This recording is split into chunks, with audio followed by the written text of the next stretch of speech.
नमस्कार साथियों, प्रणाम। एक बार पुनः मैं अपने यूट्यूब चैनल उपयुक्त ज्ञान एजुकेशनल चैनल पर आप सभी साथियों का हार्दिक स्वागत करता हूं। तो आज हम बात करने वाले हैं कार्मिक विभाग सदीपुका भोपाल के अंतर्गत जो ओएस का पेपर 25/3/22 को हुआ था, जिसमें 100 अंकों का पेपर था। ठीक है, तो उसका आज हम विस्तृत आपके समक्ष डिस्कस करने वाले हैं क्वेश्चन आंसर। उम्मीद है कि आपके लिए ये उपयोगी साबित होगा। तो चलिए चलते हैं।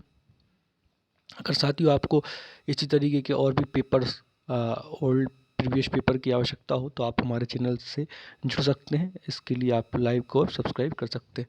चलिए तो हम शुरू करते हैं। हमारा पहला क्वेश्चन है, अनुशासन एवं अपील नियम 1968 से किसी वर्ग के रेल कर्मचारी को निम्न में से कौन बाहर कर सकता है? तो प्रेसिडेंट को पावर होता है।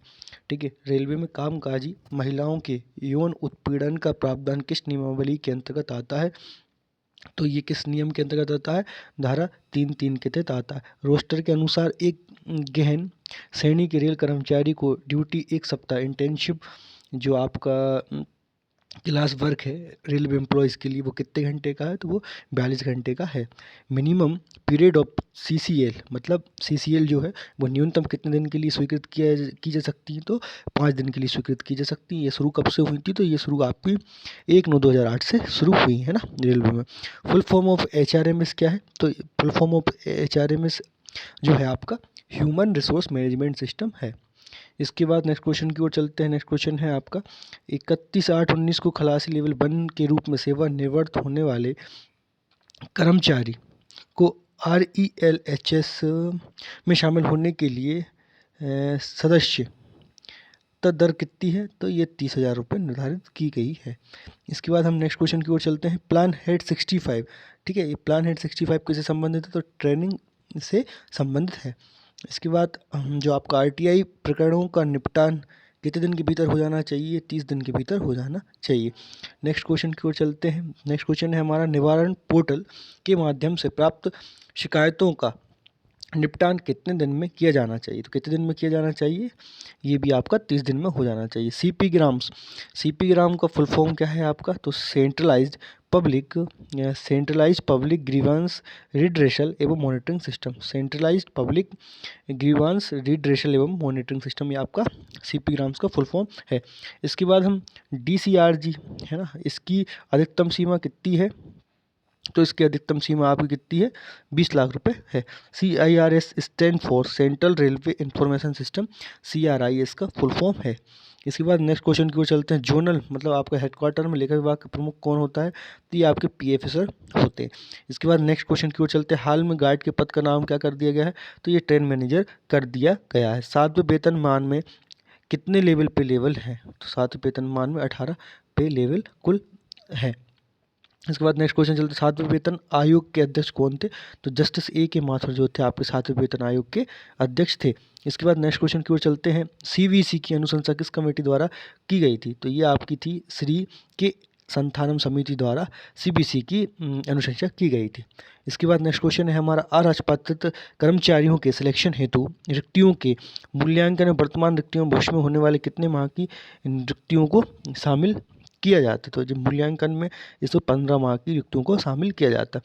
इसके बाद हम नेक्स्ट क्वेश्चन की ओर चलते हैं। हमारा नेक्स्ट क्वेश्चन क्या है?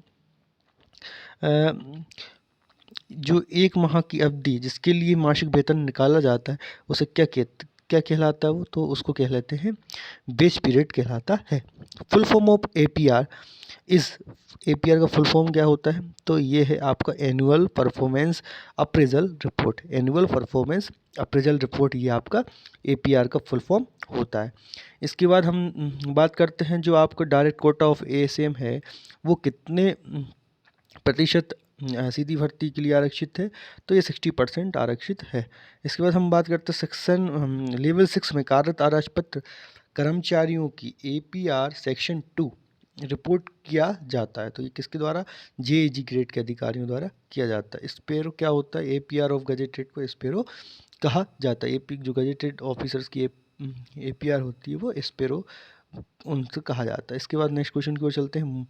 आपका मुख्यालय स्तर की स्टाफ बेनिफिट फंड कमेटी के अध्यक्ष कौन होते हैं? SBF जिसको अपन बोलते हैं। तो ये प्रमुख मुख्य कार्मिक अधिकारी PCPO होते हैं। स्वयं के अनुरोध पर स्थानांतरण की अनुमति डैश ग्रेड में नहीं की जाएगी, जिसमें सभी पद कर्मचारी की पदोन्नति द्वारा भरे जाते हैं। ठीक है, तो इसमें आपका ये थोड़ा सा डाउटफुल है, आप देख लीजिएगा। मध्यम ग्रेड या पार्शियल इक्वल, दोनों में से एक होगा, मेरे हिसाब से पार्शियल इक्वल ठीक है।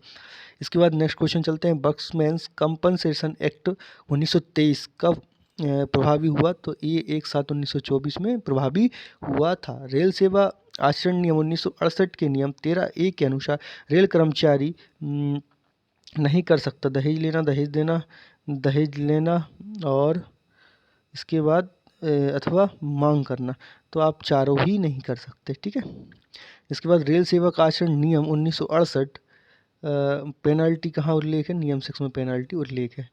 प्रेम इसके प्रमुख जो हैं वो आपके जोनल लेवल पे कौन है? GM सर है। 1998 में इसकी स्थापना हुई थी। इसके बाद हम बात करते हैं भर्ती स्तर पर स्टाफ नर्स संवर्ग में सीधी भर्ती कोटा कितना है? 100% इसका कोटा है, इसमें कोई डिपार्टमेंटल नहीं है।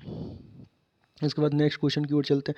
हमारा नेक्स्ट क्वेश्चन है, दिव्यांगत कर्मचारी की पत्नी की नियुक्ति हेतु न्यूनतम शैक्षणिक योग्यता क्या है? तो कोई न्यूनतम शैक्षणिक योग्यता नहीं है। इसके बाद हम जो TAD के होते हैं, जो आपको JG ग्रेड के ऑफिसर को मिलते हैं, इसका फुल फॉर्म क्या होता है? तो ये होता है टेलीफोन अटेंडेंट कम डाक खलासी। ठीक है, टेलीफोन अटेंडेंट कम डाक खलासी। इसके बाद हम बात करते हैं जो आपका IREM वॉल्यूम 1 में मेडिकल डिक्रेटाइजेशन में रिप्लेस किया गया है। तो किसके रिप्लेस किया गया है? Alternative employ on medical grounds. ठीक है, CBT का फुल फॉर्म क्या होता है? ये है आपका कंप्यूटर बेस्ड टेस्ट, CBT का फुल फॉर्म होता है। इसके बाद जो आपके लेवल बेन मतलब ग्रुप D में दस्तावेज परीक्षण हेतु कितने गुना अभ्यर्थियों को बुलाया जाता है? तो कितने, मतलब जो आपकी वैकेंसी उसी के बराबर आपके अभ्यर्थियों को बुलाया जाता है। पात्र रेलवे कर्मचारी की श्रेणियों के लिए जोखिम भत्ता दे की दर कितनी है? ये डाउटफुल है, आप इसको अवलोकन कर लीजिएगा। ठीक है, वैसे तो ट्रैकमैन जो आपके साथी हैं उनको 2700 रुपये तक मिलता था। 7वें वेतनमान में नर्सिंग अलाउंस की दर कितनी है? ये आपकी 7200 रुपये प्रति माह है। तो ये जो है आपका, ये इनमें से मेरे हिसाब से कोई नहीं आएगा ना रिस्क अलाउंस में ना, क्योंकि ये तो कम है। ग्रुप D साथियों को ही वो अभी 2700 समथिंग मिलता था। अब नेक्स्ट क्वेश्चन की ओर चलते हैं। नेक्स्ट क्वेश्चन है हमारा, यदि किसी कर्मचारी का स्थानांतरण 2000 किलोमीटर से अधिक दूरी पर स्थित स्टेशन पर होता है तो उस कर्मचारी को कितने दिन का जो साइनिंग टाइम डे होता है, 15 दिन का डे होता है। 15 दिन से पहले उनको करना होता है, और वो ये उनको ये छुट्टियां जो उनको मिलती हैं, वह चाहें तो 6 महीने में नहीं लें तो अपने जो रेगुलर लीव है उनमें भी जुड़वा सकते हैं। रेलवे कर्मचारी अपने सेवा काल में कितनी HLAP संचित कर सकता है? ये तो अनलिमिटेड है, HLAP का कुछ नहीं है, बस बाकी जो आपको पैसा है वो सिर्फ 300 का ही दे है। इसके बाद हम बात करते हैं आज इसके बाद सर्विस रिव्यू हेतु गठित कमेटी में कौन कौन होते हैं? एक अध्यक्ष और 2 सदस्य होते हैं। वेतन लेवल 6 एवं उससे अधिक के पद चयन प्रक्रिया के माध्यम से भरे जाने हेतु चयन कमेटी में किस ग्रेड के अधिकारी होते हैं? तो ये आपके JAG ग्रेड के अधिकारी होते हैं। इसके बाद बात करते हैं रेलवे कर्मचारी हेतु स्वैच्छिक सेवानिवृत्ति की न्यूनतम अर्हकारी सेवा जो है आपकी वो 20 वर्ष है। एक निश्चित समय के लिए विशेष परिस्थिति में स्थायी पद का सृजन कहलाता है, अस्थायी पद कहलाता है। गति शक्ति काय से रिलेटेड है? ये गति शक्ति आपकी इंफ्रास्ट्रक्चर कनेक्टिविटी प्रोजेक्ट से रिलेटेड है। यदि कोई कर्मचारी गुम हो जाता है तो उस स्थिति में रेल आवास रोकने की अधिकतम सीमा कितनी है? ये आपकी अधिकतम सीमा है 24 माह। इसके बाद नेक्स्ट क्वेश्चन की ओर हम चलते हैं। नेक्स्ट क्वेश्चन है हमारा ALP जो है आपका मेडिकल स्टैंडर्ड, वो A1 कैटेगरी के अंतर्गत आता है। कितने प्रतिशत सीनियर स्केल उच्च योग्यता प्राप्त शिक्षकों का सिलेक्शन ग्रेड का लाभ दिया जाता है? ये आपका है 20%। इसके बाद हम बात करते हैं जो श्रेणी में गैर चयन पदों पर पदोन्नति की मतलब ग्रुप C में पदोन्नति के लिए उपयुक्त ट्रेड टेस्ट में रिक्तियों की कितने गुना कर्मचारियों को बुलाया जाता है? रिक्तियों के बराबर कर्मचारियों को बुलाया जाता है। कारखाना अधिनियम किस स्तर के अंतर्गत दंड का प्रावधान है? कारखाना में ये 92 में है। डीओ जो आपका लेटर है उसका फुल फॉर्म क्या है? डेमी ऑफिशियल लेटर है। रेल बजट का यूनियन बजट में विलय आपको कब किया गया था? 2017 में ये विलय कर दिया गया था। मंडल रेल प्रबंधक अपर मंडल रेल प्रबंधक को मंडल में अराजपत्रित पद अस्थायी रूप से कितने समय के लिए एक स्टेशन से दूसरे स्टेशन पर स्थानांतरण की शक्तियाँ प्रदत्त है? 1 वर्ष, है ना, अस्थायी रूप से। इसके बाद हम बात करते हैं CAT सेंट्रल एडमिनिस्ट्रेशन ट्रिब्यूनल, इसका कब ये प्रभावी हुआ था? ये 1985 में प्रभावी हुआ था। इसके बाद डिमांड नंबर 11 किससे संबंधित है? ये कर्मचारी कल्याण एवं सुविधाओं से संबंधित है। ASM को ड्रेस अलाउंस कितना देय होता है? तो ये 10,000 रुपये देय होता है। रेल कार्यशालाओं में कार्यरत अप्रेंटिस मैकेनिक को अधिकतम कितनी अवधि के लिए फुल स्टाइपेंड छुट्टी दी जा सकती है? आपका 16 दिन तक दी जा सकती है। वर्कशॉप में कार्यरत स्टाफ को कितनी बार हाफ LAP प्रदान की जा सकती है? ये है 6 बार। इसके बाद जो मेन पार्ट्स होते हैं फाइल के वो कहलाते हैं नोट्स एवं करस्पॉन्डेंस। जो है फाइल के 2 भाग होते हैं। फाइल नोट्स या पत्राचारों का हिस्सा भारी होता है अगर वह कितने 300 फोलियों से अधिक है। इसके बाद है रिवोकेशन ऑफ सस्पेंशन ऑर्डर, मतलब निलंबन को रद्द करने के लिए SF4 जारी की जाती है। इसके बाद नेक्स्ट क्वेश्चन है हमारा, किस रूट के लिए पास जारी किया जाता है? तो ये है लॉन्ग रूट एवं शॉर्टर डिस्टेंस, लंबे मार्ग एवं कम दूरी के लिए। CGIGS का फुल फॉर्म क्या है? Central government employees group insurance scheme.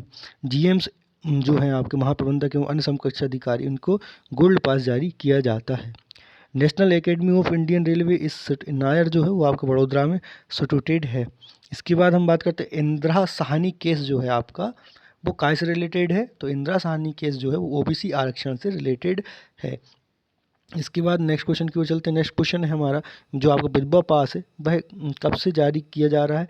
तो जो रेल सेवा में 12/3/1987 को या उसके बाद आए हैं उनको जारी किया जा रहा है। जहाँ नियुक्ति प्राधिकारी उपलब्ध ना हो तब नियुक्ति प्राधिकारी माने जाएंगे ना। जहाँ भी नियुक्ति की जानकारी ना हो वहाँ पर नियुक्ति प्राधिकारी किनको माने जाएंगे? GMG को माने जाएंगे। जब किसी रेल कर्मचारी को निलंबन के तहत रखा गया हो तो केवल माइनर पेनल्टी दी गई हो तब सस्पेंशन अवधि मानी जाएगी उसकी, माइनर पेनल्टी। ये आप ड्यूटी के अंतर्गत इसको कैलकुलेट होंगे। ये है आपका निर्वाह भत्ता से अनिवार्य कटौती आपकी क्या है? तो ये इसमें भी डाउट है, हाउस रेंट भी और PF ये दोनों में से हो सकता है। परमानेंट आपका जो प्राण है वो आपका 16 डिजिट का होता है और जो आपका PF नंबर है वो आपका 12 डिजिट का होता है। इसके बाद नेक्स्ट क्वेश्चन की ओर चलते हैं। दिव्यांग रेल कर्मचारी द्वारा रेल व्हीकल का उपयोग नहीं किया जाता, उन्हें किस दर से ट्रांसपोर्ट भत्ता प्रदान किया जाता है? नॉर्मल ट्रांसपोर्ट अलाउंस का दुगना उनको प्रदान किया जाता है। NPS किस तरीके का सिस्टम है? ये 2 टायर सिस्टम है। इसके बाद MMIS का ये फुल फॉर्म क्या होता है? मटेरियल मैन्युफैक्चरिंग एवं इन्वेंटरिंग सिस्टम। ये MMIS का फुल फॉर्म होता है। जब भी कार्य के लिए कोटेशन सामान्यतः 10 दिनों की न्यूनतम सूचना के लिए आमंत्रित किए जाने चाहिए, मतलब न्यूनतम 7 दिनों की न्यूनतम सूचना के साथ। ये इसके बाद हम बात करते हैं DRM या ACG लेवल को जो पावर है वो 25 लाख के ओवर 1 करोड़ तक का पावर है। सरप्लस स्टाफ चिन्हित किए जाने चाहिए, है ना। तो इसमें से कोई नहीं है सरप्लस स्टाफ, है ना। सरप्लस अतिरिक्त है, जबकि वरिष्ठतम है कर्मचारी, कैटेगरी में कनिष्ठतम कर्मचारी 700 सेवानिवृत्त हो रहे हैं, ये सब नहीं है। इसके बाद रेलवे बोर्ड द्वारा पूर्व में एवं वर्तमान में अराजपत्रित कर्मचारियों का स्थानांतरण के संबंध में जारी मास्टर सर्कुलर कौन सा है? मास्टर सर्कुलर नंबर 24 है। इसके बाद बात करते हैं आप हम क्वेश्चन की। लेवल 5 में नियुक्ति हेतु नियुक्त पदाधिकारी कौन सा है? ये वरिष्ठ SS मतलब आपका सीनियर स्किल ऑफिसर है। Head quarter of railway safety commission ये आपका जो है इसके हिसाब से दिल्ली में है, बाकी आपका लखनऊ में अवस्थित है। PL नंबर जो है वो आपका 8 अंकों का होता है स्टोर। इसके बाद नेक्स्ट क्वेश्चन की ओर चलते हैं। विशाखा केस आपके यौन उत्पीड़न संबंधित है। एकाग्रता का कार्य कठिन अथवा धक्का देने वाले ये आपका इंटर्नशिप के अंतर्गत आता है गहन। इसके बाद खेल कूद कोटे के अंतर्गत लेवल की प्रवर लिपिक में जो है वो टाइपिंग पास करने के लिए न्यूनतम मतलब है आपको टाइमिंग दी जाती है। वो कितनी टाइमिंग दी जाती है? आपको 2 वर्ष की टाइमिंग दी जाती है। भारतीय रेल के ऑडिटर कौन होते हैं? CAG controller and auditor general of India. जो आपका रेलवे टू ड्राफ्ट पेरा का रिप्लाई आप 8 सप्ताह मतलब 2 महीने के अंदर आपको दिया जाना चाहिए। इसके बाद हम नेक्स्ट क्वेश्चन की ओर चलते हैं। नेक्स्ट क्वेश्चन है हमारा जोनल में एवं प्रोडक्शन यूनिट में लेवल 2 में के पदों पर स्काउट्स एवं गाइड कोटा के माध्यम से वार्षिक कोटा निर्धारित है। 2 प्रतिवर्ष रेलवे एवं 1 प्रतिवर्ष प्रोडक्शन यूनिट में निर्धारित है ना। इसके लिए आपको राष्ट्रपति पुरस्कार मतलब जो राष्ट्रपति उनके में सम्मान होता है स्काउट गाइड में वो मिलना चाहिए। इसके बाद हम नेक्स्ट क्वेश्चन की ओर चलते। वह कर्मचारी जो भारतीय रेल की सीधी मेडिकल श्रेणियों में अनफिट किए जाते हैं उनके बच्चे सबसे ग्रुप डी के अंतर्गत पहले पात्र होते हैं, है ना। इसके बाद हम बात करते हैं जो आरटीआई कहाँ लागू नहीं है, कश्मीर को छोड़कर लागू सभी जगह होता है। इसके बाद हम नेक्स्ट क्वेश्चन की ओर चलते हैं। पिंजरे का तोता सीबीआई को कहा जाता है। फुल फॉर्म ऑफ यूएमआईडी उम्मीद मतलब जो आपका उसका फुल फॉर्म क्या है? Unique medical identification, unique medical identification. Next question की ओर चलते हैं। नेक्स्ट क्वेश्चन है हमारा जो आपका किस गणना के लिए नियुक्त पूर्व प्रशिक्षण की गणना सर्विस में की जा सकती है? ये पेंशन एंड डीसीआरजी इनके लिए की जा सकती है। एपीआर कार्ड रिपोर्ट के आधार पर एमएसपी हेतु बेंचमार्क कितना है? 3 साल है।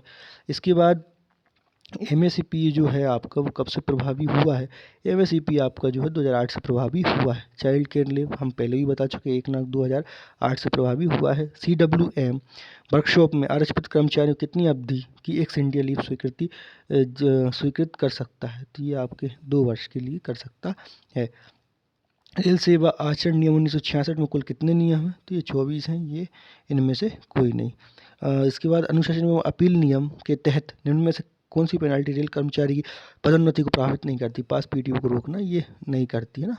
जीडीसी जो कोटा है उसके अंतर्गत कितना कोटा है? तो वो आपका कोटा है 25%। इसके बाद आरआरबी स्थित नहीं है, तो कहाँ नहीं है? जम्मू, चंडीगढ़, रांची, है ना। इसमें दिल्ली में अवस्थित नहीं है।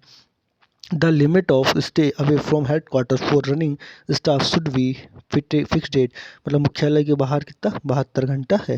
संविधान के भाग 17 में संघ की राजभाषा के प्रोविजन के लिए कितने अनुच्छेद हैं? ये हैं आपके 9 अनुच्छेद हैं। 1955 में गठित राजभाषा आयोग का नाम क्या था? खेर आयोग था। संसदीय राजभाषा समिति में कुल कितने सदस्य हैं? संसदीय राजभाषा समिति में 10 सदस्य होते, लोकसभा में 20 सदस्य होते। राजभाषा अधिनियम 1963 का संशोधन कब हुआ था? 1967 में हुआ था। हिंदी का संवैधानिक दर्जा आपको 14 दिसंबर 1949 को प्राप्त हुआ था। वैज्ञानिक एवं तकनीकी शब्दावली आयोग की स्थापना कब हुई थी? 1 अक्टूबर 1963 को हुई थी। रेलवे बोर्ड राजभाषा कार्यान्वयन समिति के अध्यक्ष कौन होते हैं? निदेशक राजभाषा ये होते हैं। नियमित हिंदी भाषा पाठ्यक्रमों की परीक्षा किस महीने ली जाती है? फरवरी एवं अक्टूबर में। राजभाषा के प्रयोजन के लिए देश कितने भागों में बांटा गया? तो ये आपके 8 भागों में बांटा गया है। का क्षेत्र के अंतर्गत आपके जो है मध्य प्रदेश, उत्तर प्रदेश एवं बिहार आते हैं। बीम जो है वो आपके खा में चंडीगढ़ वगैरह आते हैं। तो अगर आपको वीडियो पसंद आया हो और आप चाहते हैं कि हम इसी तरीके से रेलवे के जो डिपार्टमेंटल पेपर विशेषकर जो आपके जो मिनिस्ट्रियल मतलब लिपिक वर्क से संबंधित हैं उनके बारे में बनाएं और भी अन्य वीडियो आपको मिलते रहेंगे, तो हमारे चैनल को सब्सक्राइब करें और मिलते हैं नेक्स्ट वीडियो में। तब तक के लिए जय हिंद, प्रणाम।